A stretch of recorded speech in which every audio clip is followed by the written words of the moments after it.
ओम नमो भगवते वासुदेवाय।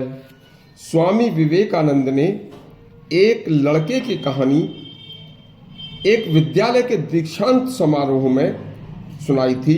कहानी अति उत्तम, सफलता का फल प्रदान करने वाली है। एक बार ध्यान से सुनो।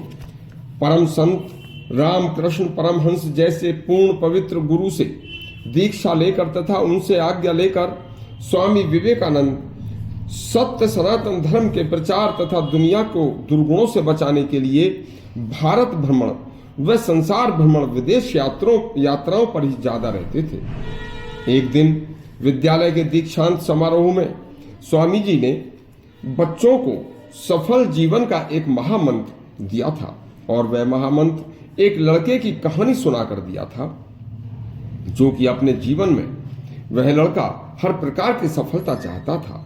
सुनिए, एक लड़के ने एक बार एक बड़े धनवान सेठ को देखा और धनवान सेठ के बड़े ठाट बाट देखकर लड़के ने भी धनवान सेठ बनने का निश्चय किया और ऐसा निश्चय करके धन कमाना शुरू कर दिया।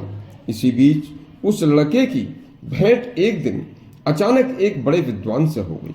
वह विद्वान उस विद्वान की विद्वता के कारण बहुत बड़ा नाम और उसका बड़ा आदर था।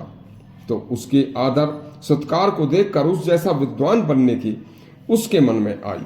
तो उसने विद्वान बनने का निश्चय किया और धन कमाना छोड़कर उसने विद्या ग्रहण करना और पढ़ना शुरू कर दिया। तभी उसकी एक दिन भेंट एक अच्छे संगीतज्ञ से हो गई। तो संगीतज्ञ भी बहुत अच्छा लगा, उसका भी बहुत अच्छा नाम था संगीत में। तो उसने विद्या अध्ययन को छोड़कर संगीत सीखना शुरू कर दिया। तभी संगीत के कुछ ही गुर सीख पाया था कि उसकी एक दिन अचानक भेंट एक बड़े नेता से हो गई। तो नेताजी के स्वागत में सभी लोग पलक पावड़े बिछा देते थे। ये नेताजी जैसा आदर पाने की लालसा ने उसने नेताजी जैसे आदमी की लालच आदर पाने की लालसा ने संगीत सीखना छुड़वा दिया और नेताओं के सानिध्य में रहकर उसने नेतागिरी सीखनी शुरू कर दी। इसी उलटफेर में उस बेचारे की आधी से अधिक उम्र बीत गई और वह न धनवान सेठ बन सका और न विद्वान बन सका, न संगीतज्ञ बन सका और न नेता ही बन सका। अब वह सब कुछ सीखकर कुछ भी एक कार्य स्थायी करने की भी उम्र में नहीं रह सका था। उसकी उम्र जा चुकी थी। उसके पास अपना कोई स्थायी काम भी नहीं था। बस तब वह बड़ा दुखी मन से एक दिन एक महात्मा के पास गया और महात्मा को उसने अपना सारा दुखड़ा सुनाया। तब महात्मा ने मुस्कुराकर कहा, हे बेटा, दुनिया बड़ी चिकनी है, या जहां भी जाओगे वहीं कोई ना कोई आपको आकर्षण अवश्य दिखेगा और तुम यदि मूढ़मती हो तो उन्हीं आकर्षणों में फिसलते चले जाओगे। बार बार अपनी रुचि बदलोगे लेकिन सफल नहीं होगे।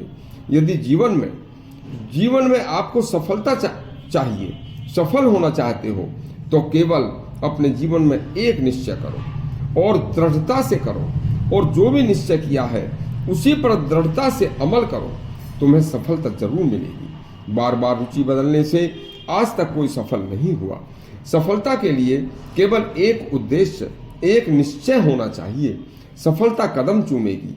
इसलिए बेटा, सफलता प्राप्त करने के लिए एक निश्चित लक्ष्य रखो और एक निश्चित लक्ष्य होना ही चाहिए, यह अति आवश्यक है। विद्यालय में स्वामी विवेकानंद जी द्वारा सुनाई यह कहानी हमें अपने जीवन को सफल बनाने की शिक्षा देती है। यदि आपको यह कहानी अच्छी लगी हो तो हमारा चैनल सब्सक्राइब करें और घंटी दबाएं।